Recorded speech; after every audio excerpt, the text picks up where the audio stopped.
J'ai pratiqué les sports de combat depuis tout jeune, d'abord le taekwondo en compétition notamment.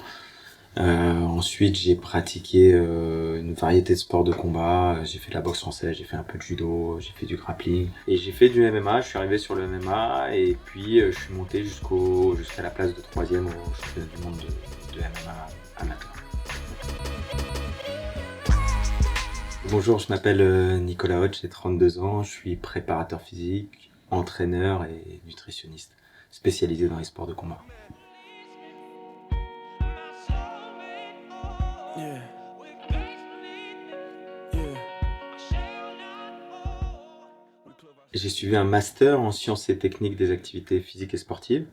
J'ai fini ce master aux États-Unis, j'ai fait un programme d'échange à l'université du Texas à Austin. Quand je suis rentré en France, j'ai passé des formations, un DU de nutrition, un diplôme universitaire de nutrition et 2 BPGEPS, pour l'un les sports de préhension, le grappling, et pour l'autre les sports de percussion, les sports de contact. Dans un métier de préparateur physique, tu dois te former de manière permanente. Te former, c'est pas que les livres, hein. C'est les livres, c'est les formations en ligne, mais c'est aussi la formation sur le terrain, c'est-à-dire se rendre compte de ce qui fonctionne bien, ce qui fonctionne un peu moins bien, et faire toujours le parallèle entre ce que j'apprends en théorie dans les livres et dans les formations, et puis ce que je mets en application et ce qui fonctionne ou pas. La définition de la préparation physique, c'est l'optimisation des qualités physiques pour atteindre un objectif. Donc si on parle de ça, bien évidemment, c'est ouvert à tout le monde et ça devrait même en permanence. C'est-à-dire que si je veux réussir le concours pour entrer chez Pompiers de Paris, eh ben, je mets en place une préparation spécifique au concours pour les pompiers de Paris. C'est juste ça que ça veut dire la préparation physique. Et donc après, chaque préparateur physique a une boîte à outils qui va essayer d'utiliser pour construire cet objectif défini avec l'athlète ou le sédentaire, etc. On n'a pas besoin d'être athlète de haut niveau pour faire de la préparation physique. Récupérer, c'est être capable de faire au moins aussi bien que ce que j'avais fait sur le cycle d'avant, sur le micro-cycle d'avant, sur la semaine d'avant. Et ce qu'il faut comprendre, c'est que l'être humain a des limites physiologiques qui sont très différentes selon son âge, selon son passé sportif, selon sa culture, selon plein de choses comme ça. C'est-à-dire que, pourquoi je parle de culture? Parce que si on parle de la culture des pays de l'Est, si on parle de la culture des pays asiatiques, ce sont des gens qui pratiquent avec une énorme fréquence, un énorme volume de travail depuis qu'ils sont tout jeunes. Quand ils arrivent à 18, 19, 20 ans, 10, 12, 15 entraînements par semaine, c'est pas trop pour eux, parce qu'ils ont fait ça toute leur vie. Mais si on prend un mec qui est européen, qui pratiquait 2 fois, 3 fois par semaine, comme ça se fait globalement pour ceux qui ne sont pas dans le sport de haut niveau, et qu'à 20 ans, on lui dit il va falloir que tu commences à faire 10, 12, 15 fois par semaine, ça va être très compliqué pour lui. C'est-à-dire que d'un point de vue biologique, il ne va pas avoir les éléments nécessaires pour récupérer de ce volume-là.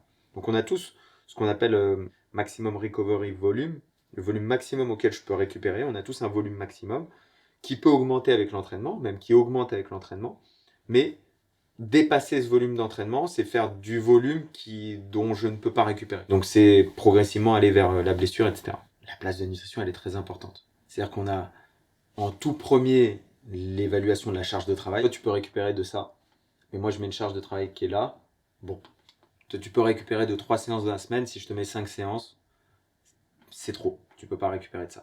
Donc ça, c'est la première chose, la planification. Ensuite, la deuxième chose, on a le sommeil.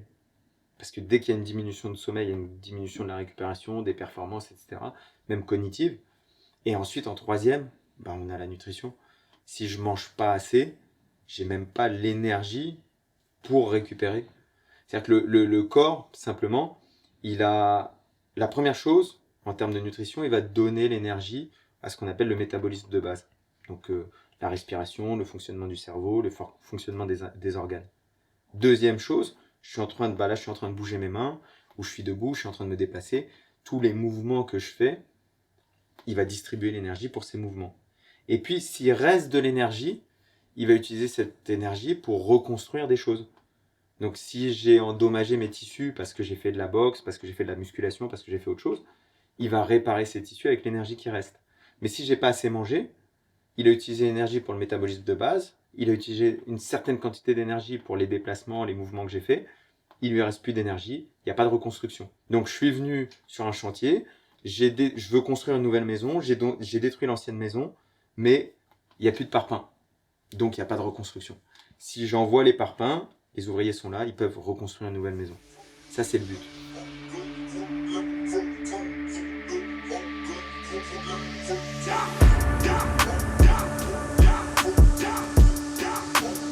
Être athlète, c'est être extrêmement égoïste. Parce qu'un athlète, il ne doit penser qu'à lui-même. C'est le but d'un athlète. Il doit organiser toute sa vie pour que lui-même soit le plus performant possible. Un coach, au contraire, il doit être extrêmement altruiste. C'est-à-dire qu'il ne doit pas penser à lui-même, il doit penser avant tout à ses athlètes. Il doit anticiper les problèmes de ses athlètes avant qu'il y ait ses problèmes. Donc c'est deux choses vraiment différentes. Et qui sont différentes, mais qui ne sont pas forcément incompatibles. C'est-à-dire qu'à un moment de ma vie, je peux être un athlète extrêmement égoïste, et puis après, je peux passer de l'autre côté, être plutôt altruiste.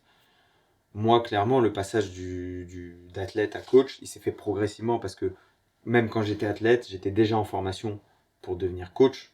Donc j'ai toujours enseigné, j'ai toujours aimé enseigner, j'ai toujours aimé, comme j'étais pas quelqu'un qui était particulièrement doué, j'ai toujours réfléchi à des moyens d'enseigner ou de me préparer physiquement pour être meilleur que ce que j'étais. Donc c'est une réflexion que j'ai eue toute ma vie, dans l'entraînement, dans le coaching, dans la préparation physique, dans la nutrition. Je pense que je peux apporter une vraie plus-value. La plus-value, c'est mon expérience de combattant, c'est aussi le fait d'avoir été aux États-Unis, de parler anglais et d'avoir une vision sur des pays qui ont beaucoup d'avance sur plein de choses en termes de préparation physique. Et c'est en plus rapporter tout ce savoir appliqué au sport de combat. Parce que c'est pas seulement le fait que la France aimait un petit peu moins la préparation physique et du coup avait un petit peu de retard dessus, c'est aussi le fait que nous, dans les sports de combat, on est une discipline qui est tellement multifactorielle que pendant des années, on a pu faire sans la préparation physique ou avec de mauvaises préparations physiques. Il s'avère que quand le niveau augmente, qu'il y a de plus en plus de monde, la préparation physique prend une place qui est de plus en plus importante. Et donc, ce qu'on voit sur les combattants à l'UFC à très haut niveau, il n'y a pas un combattant qui est à l'UFC, qui est à haut niveau et qui n'a pas une sérieuse préparation physique. Donc, l'importance de la préparation physique, dans les sports de combat, mais dans tous les sports, c'est démocratisé. Et moi, je le remarque même sur...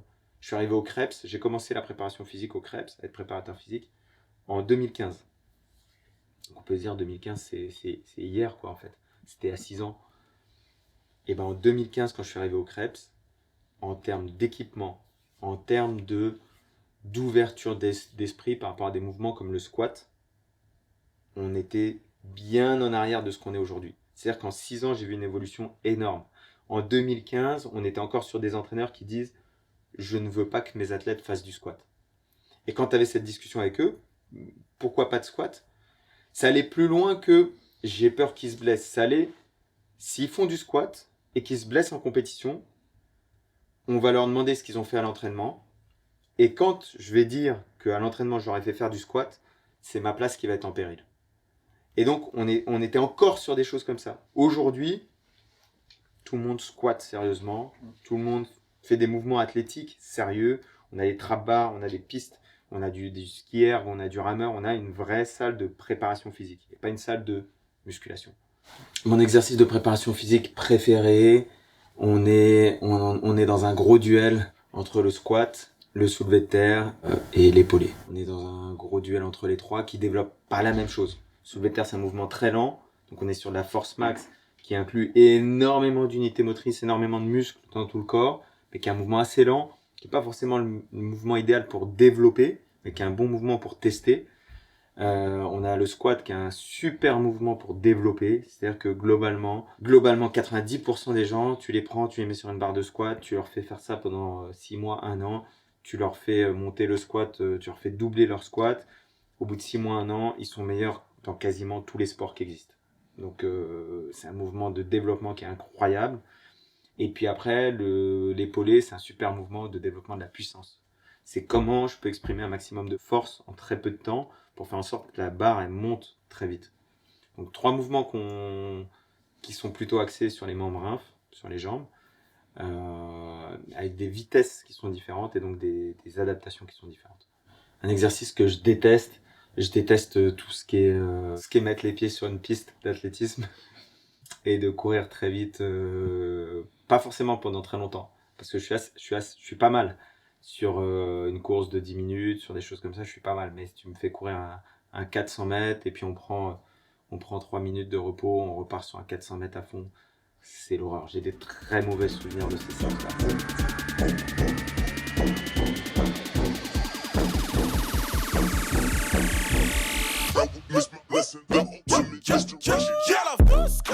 Là, moi, j'ai en charge toute la préparation physique et la nutrition du MMA Factory. Ça ne veut pas dire que c'est moi qui prépare physiquement tous les athlètes, c'est-à-dire que je fais en sorte que tout le monde est un préparateur physique, que quand on a besoin d'embaucher des préparateurs physiques, j'embauche les préparateurs physiques, je les mets en relation, je leur explique notre mode de fonctionnement, je les aide pour mettre en place les training camps, pour mettre en place les préparations physiques, on crée des systèmes, des logiciels, etc. etc. Ça, c'est mon rôle en tant que superviseur, entre guillemets, de la préparation physique, de la nutrition. Je m'occupe personnellement de la nutrition de chacun des membres du MMA Factory, donc on a plein d'athlètes qui sont très très connus, dans le monde du MMA en tout cas. Et après, personnellement, je fais la préparation physique de Nassourdine Imavov, qui est à l'UFC, qui est un de nos meilleurs combattants français à 84 kilos. Et personnellement, je fais la préparation physique de Taylor Lapillus, qui a été à l'UFC, qui a eu un record de 3-1 à l'UFC, qui est le meilleur français à moins de 61 kilos, et qui prépare une ceinture de plus pour lui, la ceinture du FEN, qui est un gros événement en Pologne. Est-ce que j'ai une pression supplémentaire quand je prends un athlète qui est à l'UFC par rapport à un athlète qui n'est pas à l'UFC? Je dirais pas vraiment, parce que j'ai la chance de travailler, que ce soit Elias, que ce soit Nassour, que ce soit Lucas, que ce soit Taylor, c'est des gens avec qui je travaille depuis longtemps. Donc tu as surtout une pression particulière quand tu viens de commencer avec quelqu'un, où il faut s'accorder avec la personne, comprendre la personne, comment elle fonctionne. Quand ça fait des années, bah, tu sais comment la personne elle fonctionne, et puis à partir de là, l'adaptation elle est rapide. C'est des ajustements, c'est emmener vers quelqu'un, mais ça fonctionne déjà, puisque sinon ça aurait pas duré aussi longtemps. La pression, elle vient surtout quand tu travailles avec quelqu'un qui est nouveau, et que lui-même, parfois, il fait un changement dans sa carrière. C'est-à-dire que quand, par exemple, quand Hassan Endam, il est venu au MMA Factory, Hassan Endam est champion du monde de boxe anglaise, et que je prends en main sa préparation physique, il est champion du monde de boxe anglaise et il fait la transition vers le MMA. Et là, c'est une sérieuse charge sur les épaules, parce qu'on a quelqu'un qui fait une transition vers un autre sport et qui change en même temps de type de préparation physique et qui change de préparateur physique. Et là, effectivement, on a une belle pression. Bien sûr que c'est grisant, c'est plaisant de travailler avec un athlète de haut niveau.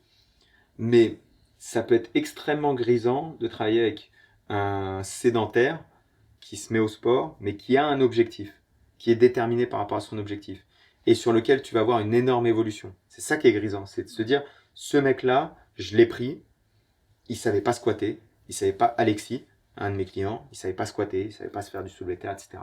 Et au bout de 2 ans de travail, on monte son soulevé de terre à 160, 170 kg, on monte son squat à 120, 130 kg, on monte son DC à 100 kg, propre, une bonne technique. Et quand on arrête, parce qu'Alexis, on travaille plus ensemble, on s'envoie des messages, mais on travaille plus ensemble, à vie, il sait s'entraîner, il sait faire les mouvements, il sait comment s'entraîner, il est devenu autonome, entre guillemets. Bon, voilà, c'est l'objectif. Ce qui est motivant, c'est ça, c'est le projet, en fait, le projet d'emmener quelqu'un du point A au point B. Si on parle de fierté, si on parle d'accomplissement, déjà la première chose, c'est que on est toujours plus marqué par les défaites que par les victoires. Que ce soit dans l'entraînement, dans la préparation physique, dans la nutrition, encore une fois, pour moi, tout ça, c'est la même chose. Mais les défaites, elles sont dures à encaisser. Les victoires, elles sont attendues. On y va avec l'intention de gagner. Donc les victoires, elles sont attendues. Les défaites, on n'y est jamais vraiment préparé. Donc ça, c'est la première chose. Ensuite, si on parle d'accomplissement, de choses qui m'ont fait vraiment vibrer, ben, on a la ceinture du Cage Warrior par Samir Feydin. Pas parce que j'étais avec lui au moment du combat, mais parce que ça faisait des années qu'on travaillait ensemble, qu'on a travaillé sur la nutrition, sur la préparation physique. Je l'ai coaché, il m'a coaché. Il y a quelque chose d'humain dedans qui fait que, bah, effectivement, c'est incroyable. En termes d'inspiration, j'ai un exemple sur l'aspect mental des sports de combat. Je recommande à quiconque peut mettre la main sur le livre de Cus D'Amato, qui était l'entraîneur de Mike Tyson. qui était aussi l'entraîneur avant de Mike Tyson. Donc Mike Tyson, c'était le plus jeune poids lourd à remporter la ceinture des poids lourds. Avant Mike Tyson, le record a été détenu par un autre boxeur. Cet autre boxeur, il s'appelait Floyd Patterson. Et ce qui est sympa, comme anecdote, c'est que Floyd Patterson, il avait été entraîné aussi par Cus D'Amato. Cus D'Amato, cet homme-là, il prenait d'anciens délinquants qu'il mettait dans sa maison et il les entraînait H24 à faire de la boxe. Donc il a formé Floyd Patterson, qui est devenu le plus jeune champion du monde poids lourd. Et 20 ans après, il a formé Mike Tyson, qui est devenu le plus jeune champion du monde poids lourd. Okay. Donc Cus D'Amato, qui a écrit des livres sur l'aspect mental du combat, qui sont fascinants. Tout ce que tu ressens dans un combat, il le décrit. Il te dit, voilà, quand tu vas arriver, tu vas regarder ton adversaire et tu vas le trouver plus balèze que toi. Tu vas le trouver plus musclé, tu vas le trouver plus déterminé. Mais ton adversaire, il est en train de penser la même chose. Et à un moment dans le combat, tu vas te sentir fatigué. En fait, c'est pas que tu es fatigué.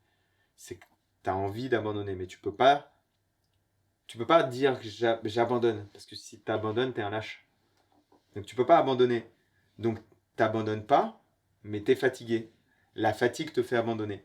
Et donc, dans le combat, et ça c'est un truc que c'est marrant, quand tu coaches quelqu'un, tu es aussi coaché par la personne, sans qu'il s'en rende compte. C'est-à-dire que tu accompagnes un combattant, et en discutant avec lui, tu en apprends toi aussi. C'est pas une relation descendante, c'est une relation horizontale en fait. Toi, tu es là à essayer d'aider quelqu'un à accomplir sa mission, à atteindre sa performance, mais lui en même temps, il te transmet du savoir aussi. Et donc je discutais avec un athlète, un combattant, et il m'a fait comprendre que on dit c'est un combat. C'est pas un combat. C'est plein de combats. Et à un moment dans le combat, tu vas peut-être choisir de perdre un combat. Dans le combat. Et ce petit combat que tu as perdu va te faire perdre la bataille. On est en boxe, et il y a un moment, on est droitier contre gaucher, je dois avoir mon pied à l'extérieur. C'est la règle classique, droitier contre gaucher. Et il y a un moment, je suis trop fatigué, où j'en ai marre, où j'ai plus la discipline, où j'ai trop de pression, et je décide de plus laisser mon pied à l'extérieur.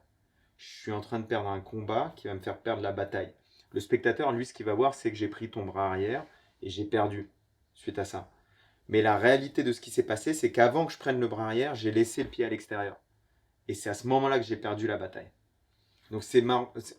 Nous, en MMA, on s'en rend compte. Le mec, il est contre la cage, il te met une pression, et tu peux soit donner ta vie pour défendre cette pression, soit il y a un moment où tu dis, bon, le pire des cas, c'est quoi? On tombe par terre, on va lutter, je vais me relever, c'est pas trop grave. Et donc, tu es en train d'accepter que lui fasse ce qu'il veut faire dans son combat.